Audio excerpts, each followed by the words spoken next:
नमस्कार दोस्तों, learn पावनम संस्कृतम channel पर आपका स्वागत है। दोस्तों, आज हम अध्ययन करेंगे त्रिच प्रत्यय का। त्रिच प्रत्यय का त्रिशीर्ष रहता है।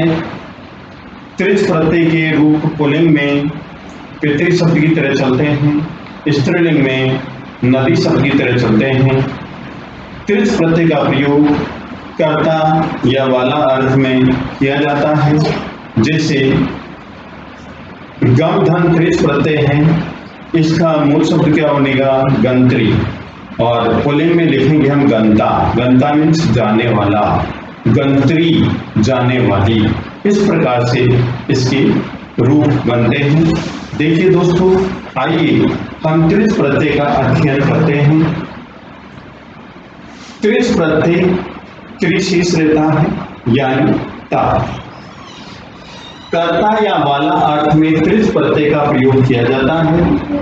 त्रिच प्रत्यय के रूप पुल्लिंग में पितृ तथा स्त्रीलिंग में नदी के समान चलते हैं। अंतिम स्वर ई हो तो ई का ए, उ हो तो उ का ओ, और री हो तो री का अर हो जाता है। अर हो जाता है। धातु के अंत में यदि ये स्वर होते हैं तो वहां पर गुण आदेश हो जाता है। धातु के अंतिम स्वर का गुण आदेश हो जाता है। दोस्तों, आगे देखिए, आकारांत धातु में सीधे त्रि जुड़ जाता है। आकारांत धातु जैसे पा है, पा में सीधे ही क्या जुड़ जाता है? त्रि। तो बन गया ये पात्री, बन गया पात्री। इस प्रकार से त्रि जुड़ जाता है सीधा। और मैं का न हो जाता है, मैं का न हो जाता है। और यदि धातु के अंत में न होता है उसमें कोई परिवर्तन नहीं होता है। उपदा में री, अर में ई, ए में तथा उ का ओ हो जाता है। उपदा में री का अर, ई का ए तथा उ का ओ हो जाता है। उपदा का मतलब होता है धातु का अंतिम में अक्षर छोड़ करके उससे पहले वाला अक्षर, उसको बोलते हैं उपधा। सेठ धातु में ई का आगम होता है। सेठ धातु जो समान रूप से 500 कतारों में चलती है, वहां उन धातुओं में अंत में ई का प्रयोग किया जाता है। इसका प्रयोग विशेषण के अनुसार होता है। विशेषण के जो लिंग है, वचन है, विभक्ति है, उसके लिंग, वचन और विभक्ति के अनुसार ही त्रिच प्रत्यय का लिंग, वचन और विभक्ति होता है। चे जय, यदि धातु के अंत में चे हो या जय हो तो वो कै में परिवर्तित हो जाता है। दय होता है तो तय में बदल जाता है। भय हो तो वो गय में, धय हो तो दय में बदल जाता है। आधा चे और छे हो या से हो तो शय में बदल जाता है। घे या दय में बदल जाता है, घे या दय में बदल जाता है। और फिर धा या ढा में बदलते हैं। तो देखिए दोस्तों, आइए हम अध्ययन करते हैं इनका। सबसे पहले हम अध्ययन करते हैं, जैसे मूल धातु है पट, ठीक है। यहाँ पर त्रिच प्रत्यय है, त्रिच प्रत्यय। और त्रिच प्रत्यय किसकी तरह चलता? अब त्रिच प्रत्यय है तो ये सेठ धातु, इसमें ई लगा देंगे। ई लगेगा तो क्या होगा? ठे में ई लगेगा, ठे है। और इसमें यदि ई जोड़ दिया तो दोस्तों क्या हो जाएगा? पठी, ठीक है। अब शेष क्या रहता है? त्रि। तो क्या लिख देंगे यहाँ पर? पठी त्रि। मूल शब्द क्या हुआ? पठी त्रि, पठी त्रि मूल शब्द बन गया। अब हम पुल्लिंग में लिखेंगे तो किसकी तरह चलता है? जैसे पितृ, अंत में क्या है दोस्तों? त्रि है। अंत में क्या है? त्रि। तो पितृ शब्द कैसे चलता है? पिता, पितरौ, पितृ है। इस प्रकार से ये शब्द रूप चलता है, पिता, पितरौ, पितृ। तो हम पठित्री किस प्रकार से चलाएंगे? पठिता,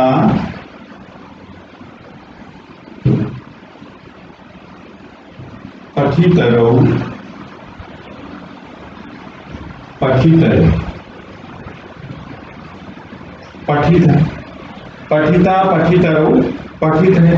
पिता, पितरौ, पितृ। इस प्रकार से रूप चलते हैं। ये त्रिच प्रत्यय के रूप हैं, पठिता, पठितरौ, पठित। दोस्तों समझना बहुत ही आसान है, रटना नहीं है हमें। पितृ शब्द की तरह पुल्लिंग में इसके रूप चलते हैं, स्त्रीलिंग में नदी शब्द की तरह चलते हैं। जैसे यहाँ पर क्या लिखा हुआ है पिता, तो स्त्रीलिंग में क्या लिखेंगे पितृ। इस प्रकार से नदी शब्द की तरह चलेंगे पितृ। ठीक है दोस्तों, अब आइए हम आगे चलते हैं, कुछ धातुओं का अभ्यास करते हैं। जैसे सम धन री, सम धन री धातु, धन और त्रिच प्रत्यय, त्रिच प्रत्यय, त्रिच का मतलब त्रि, ठीक है, त्रि अंत में त्रि लगेगा। अब यहां पर जोड़िए दोस्तों समरी, सॉरी सम, यहां पर री है, री किस में बदल जाएगा हर में, री किस में बदलेगा हर में। अब यहां सम लिख दिया गया और ये है और ये क्या है हर, और ये त्रि, ये क्या हो गया त्रि प्रत्यय। अब जोड़िए इसको, सम है में ए जुड़ गया तो पूरा है हो गया। अब ये आधा रह है, इसके आगे कोई स्वर नहीं है तो तय है तो ऊपर चला जाएगा समृद्धि, समृद्धि मूल शब्द बना। अब हमें पिता की तरह चलाना है इसका रूप, देखो लिख देता हूं दोस्तों, पिता पितरौ पितरे, ठीक है। अब पिता की तरह चलेगा रूप, तो एक वचन में क्या लिखेंगे समहर्ता, इस प्रकार से रूप हो गया समहर्ता। एक वचन में क्या बन गया समहर्ता। स्त्रीलिंग में क्या बनाएंगे समहर्त्री, समहर्त्री एक वचन के रूप हो गए, ठीक है। अब आगे दूसरा शब्द देखिए, हमें समझना है दोस्तों, रटना बिल्कुल भी नहीं है, समझ लेने पर हम आसानी से कोई भी शब्द बना सकते हैं। आगे देखिए नी धातु, नी अंतिम स्वर क्या है ई, तो ई अंतिम स्वर होगा तो किस में बदल जाएगा ई में, तो इस नी का क्या हो जाएगा नी, ठीक है। अब त्रिच प्रत्यय जोड़ रहे हैं, क्या त्रिच, त्रिच प्रत्यय जोड़ रहे हैं तो क्या हो जाएगा नेत्री, क्या हो जाएगा नेत्री। अब पिता शब्द की तरह चलाएंगे तो क्या बनेगा ये नेता नेतरौ नेतारे, नेता नेतरौ नेतरे, इस प्रकार से रूप चलेंगे इसके।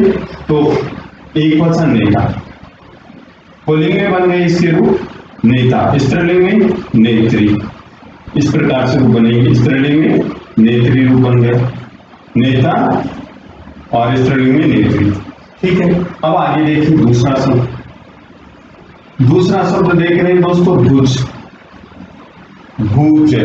अब देखिए यहां पर चय जय, यदि धातु का अंतिम वर्ण चय या जय हो तो कै में बदल जाता है। तो दोस्तों ये भू, ये ऊ है, उपदा में क्या है ऊ। अब उपदा वाला नियम में देखिए, उपदा में यदि ऊ है तो उसका ओ हो जाता है, तो ये ऊ है उपदा में, तो इसका क्या हो गया भू, ऊ, और जय का क्या हो गया के।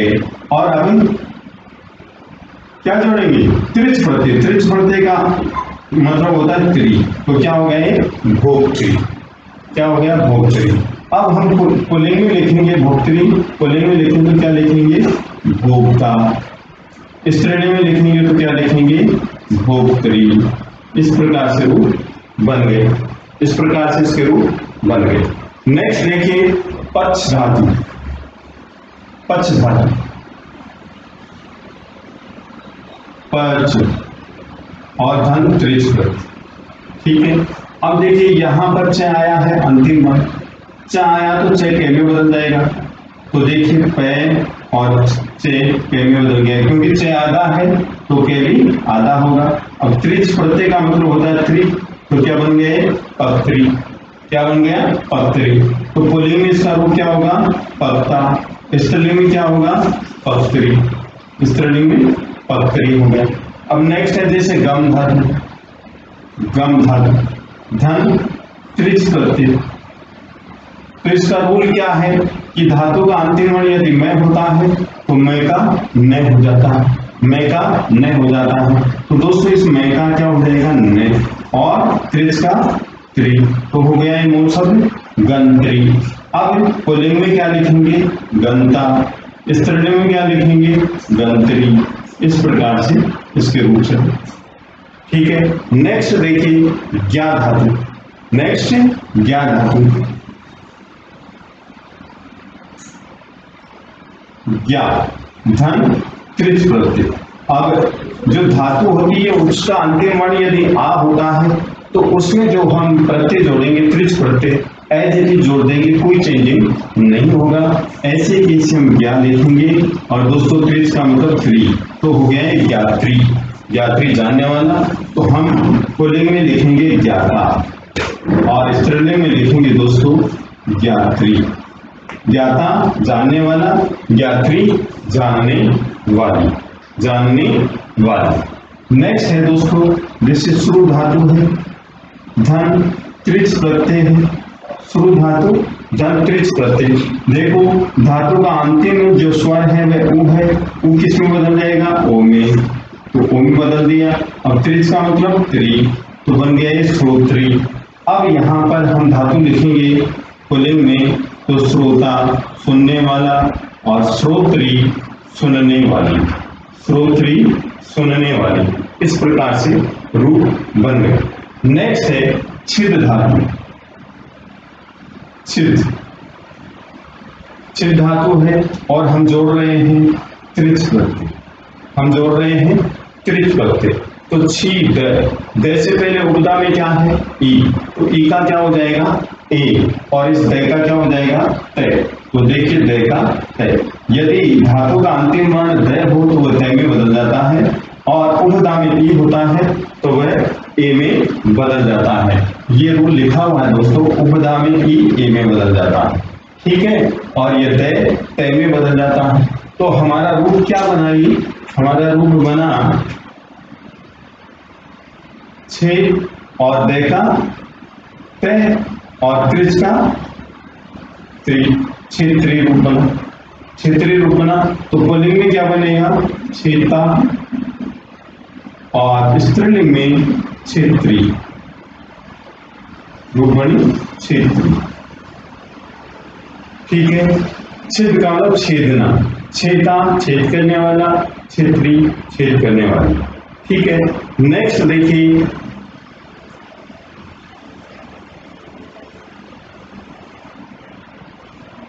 क्री धातु और त्रिच प्रत्यय, क्री धातु त्रिच प्रत्यय।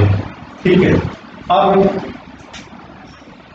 अंतिम रीका क्या हो जाता है अर्थ, रीका क्या हो जाता है इसमें, यहाँ रीका अर्थ हो जाता है। तो यहाँ पर कई लिख दिया और रीका क्या हुआ इस रीका अर्थ।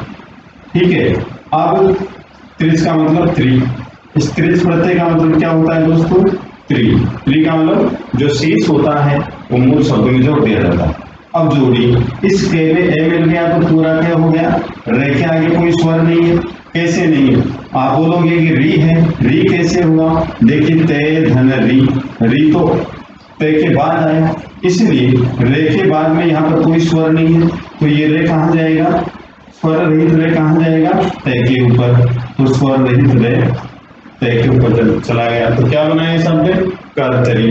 तो पुल्लिंग में क्या बनाएंगे कर्ता, स्त्रीलिंग में कर्तरी, स्त्रीलिंग में कर्तरी।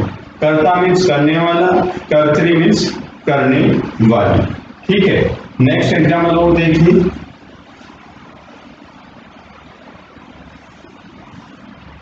जैसे जी धातु है, जी धातु धन त्रिच प्रत्यय, जी धातु धन त्रिच प्रत्यय। अब देखिए ई किस में बदल जाएगा ए में, तो ये बन गया जे, और त्रिच का मतलब क्या होता है त्रि, तो यहाँ पर लिख दिया त्रि, तो जे त्रि जीतने वाला। अब पुल्लिंग में क्या लिखेंगे जेता, स्त्रीलिंग में क्या लिखेंगे जेत्री। पुल्लिंग में लिखा हमने जेता, जेता मीन्स जीतने वाला, और स्त्रीलिंग में लिखा जेत्री, जीतने वाली, जीतने वाली। अब आगे देखिए, जैसे क्री धातु, क्री, क्री मीन्स खरीदना।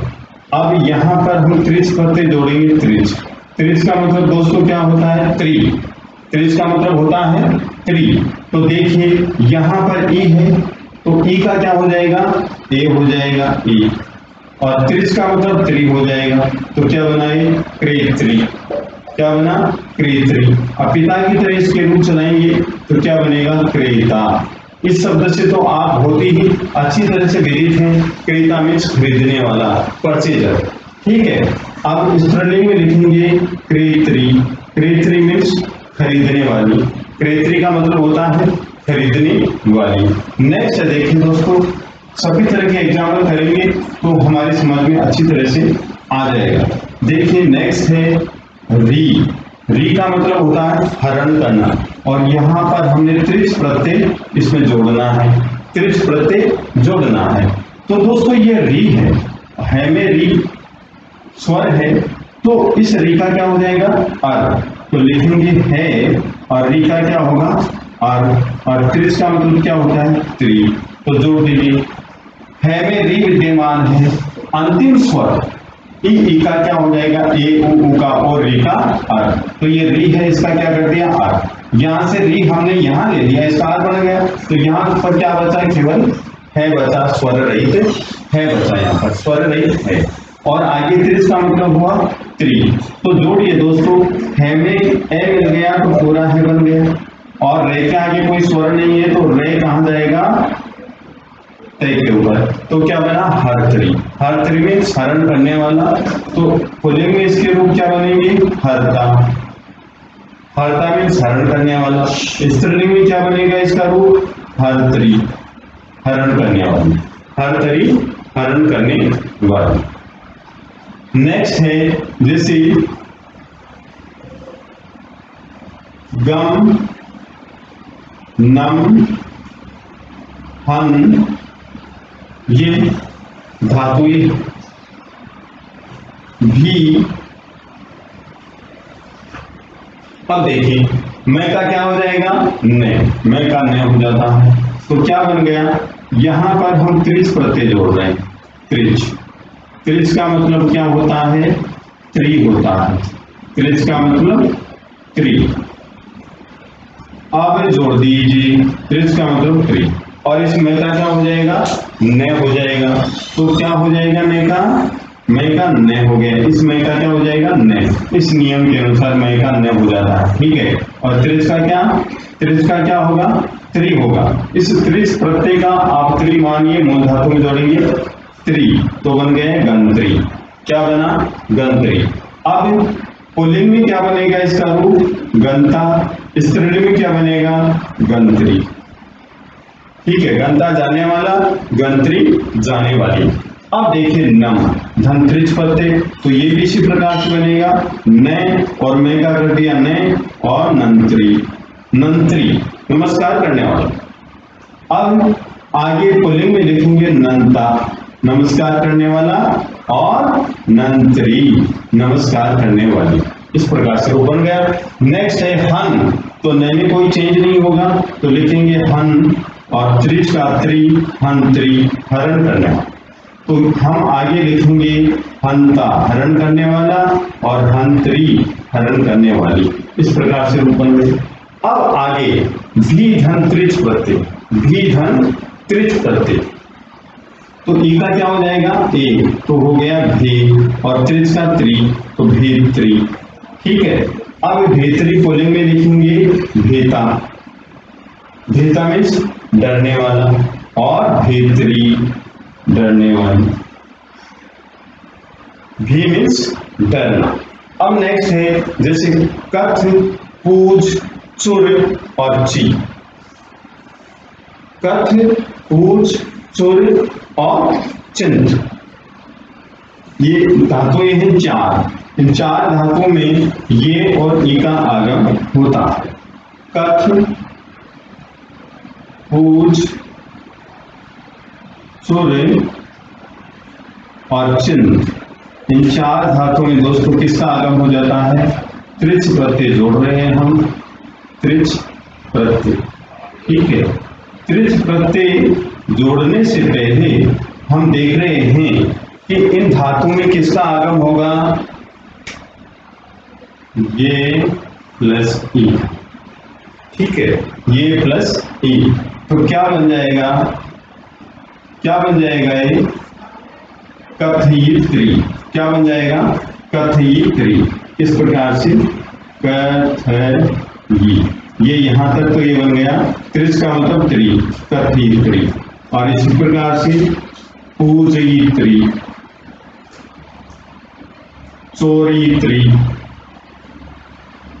चोरयित्री और चिंतयित्री, चिंतयित्री। इस प्रकार से इनके रूप बनेंगे। पुल्लिंग में कथिता, पुल्लिंग में क्या लिखेंगे, कथिता का मतलब कहने वाला। स्त्रीलिंग में लिखेंगे कथयित्री, कथयित्री। पुल्लिंग में पूजिता, पूजिता। स्त्रीलिंग में पूजयित्री, पूजयित्री। पूजा करने वाली पूजिता, पूजा करने वाला। पुल्लिंग में चोरिता, चोरिता, चोरी करने वाला। स्त्रीलिंग में चोरयित्री, चोरी करने वाली। नेक्स्ट चिंतयिता, चिंतयिता, चिंता करने वाला। और चिंतयित्री, चिंतयित्री, चिंता करने वाली। इस प्रकार से इनके रूप बनते हैं पुल्लिंग में, स्त्रीलिंग में। ठीक है दोस्तों, अब हम कुछ सेंटेंस के माध्यम से ये त्रिच प्रत्यय को समझते हैं कि त्रिच प्रत्यय का वाक्य में प्रयोग कैसे किया जाता है। विशेषी के लिंग, वचन और विभक्ति के अनुसार त्रिच प्रत्यय का प्रयोग किया जाता है। देखिए,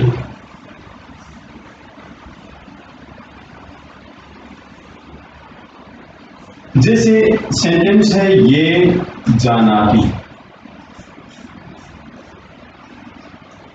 से लिंग या धन त्रिच प्रत्यय। Number 1, number 2, number 2। ये पचती, से पच धातु त्रिच प्रत्यय। ठीक है, नंबर 3, नंबर 3 है, देखिए ईश्वर है जगत है कर्तास्ति, ईश्वर है जगत है कर्तास्ति, ये सेंटेंस है। इसमें हमें देखना है कि त्रिच प्रत्यय कहाँ है। कैसे देखेंगे, ईश्वर है जगत है, अब यहां पर लिंग अस्थि, और दोस्तों यहां पर लिख रहा हूं त्रि धातु धन त्रिच प्रत्यय। सेंटेंस नंबर 4, ये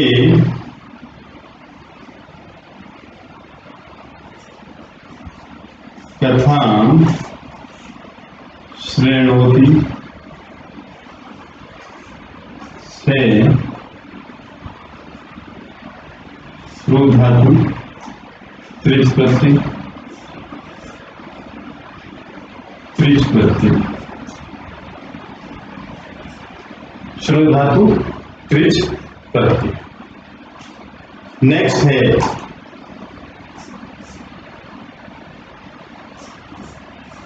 नंबर 5, नंबर 5 है दोस्तों, वयम देवी लक्ष्मी धनस्य दात्री मन्यामहे। जैसे वयम देवी लक्ष्मी धनस्य मन्यामहे, माने बोला दात्री, तो दा धन त्रिच को। ये 5 सेंटेंस है, ये 5 सेंटेंस है। देखिए, ये जाना कि जो जानता है से वह कौन होता है, ज्ञाता। ज्ञा में त्रिच प्रत्यय ऐसे कैसे जोड़ देंगे तो क्या हो जाएगा, ज्ञाता। जो जानता है वह ज्ञाता, जानने वाला। ये पचती जो पचाता है से वह पच। अंतिम अक्षर क्या है? च। च का क्या हो जाएगा? के। थोड़ा सा ये नियम याद रखना पड़ेगा। च का क्या हो जाएगा? के। तो क्या हो गया दोस्तों? ये पक्का। पक्का मीन्स पकाने वाला। ईश्वर है जगत है अस्ति। ईश्वर जगत का है। अब क्री धातु है, री का क्या हो जाएगा? अर्। अभी अभी हमने सीखा था कि री इसका क्या हो जाएगा? अर्। कैसे? के धन अर् धन त्रि। ठीक है, तो क्या हुआ? ये कर्तरी। कर्तरी का क्या हुआ? मूल शब्द पुल्लिंग में कर्ता। कर्ता क्यों लिखा है यहाँ पर? क्योंकि ईश्वर है, यहाँ पर पुल्लिंग है, तो यहाँ पर क्या लिखेंगे हम? कर्ता। ठीक है, ये कथाम श्रृणोति जो कहानी सुनता है से उसको क्या बोलते हैं? उनका क्या हो जाएगा दोस्तों? और त्रिच पुल्लिंग में श्रोता। जो कथा सुनता है से श्रोता, वह श्रोता होता है। अब हम ये कथा पठती, जो कथा को पढ़ता है वह कौन होता है? पठिता। वह पठिता। ये क्रीडनम जयति जो खेल जीतता है वह क्या होता है? जेता। जीतने वाला जेता। ये सामग्री क्रीणाति जो सामग्री खरीदता है से क्रेता, वह खरीदने वाला होता है। इस प्रकार से दोस्तों हम वाक्य बनाते हैं। वयम देवी लक्ष्मी धनस्य मन्यामहे। हम देवी लक्ष्मी को धन की मन्यामहे मानते हैं। तो देखिए यहाँ पर लक्ष्मी, वयम लक्ष्मी, यहाँ पर जो द्वितीय विभक्ति में आया है तो हम दात्री में भी द्वितीय विभक्ति का प्रयोग करेंगे। दात्री, द्वितीय विभक्ति का प्रयोग करेंगे दात्री। हम देवी लक्ष्मी को धन की दात्री मानते हैं, धन की देने वाली मानते हैं। इस प्रकार से दोस्तों हम वाक्य के माध्यम से त्रिच प्रत्यय का प्रयोग करते हैं। त्रिच प्रत्यय का प्रयोग विशेष्य की लिंग, वचन और विभक्ति के अनुसार किया जाता है। दोस्तों यदि आपको ये वीडियो पसंद आया तो आप लाइक कीजिए, शेयर कीजिए, कमेंट कीजिए, सब्सक्राइब कीजिए। धन्यवाद।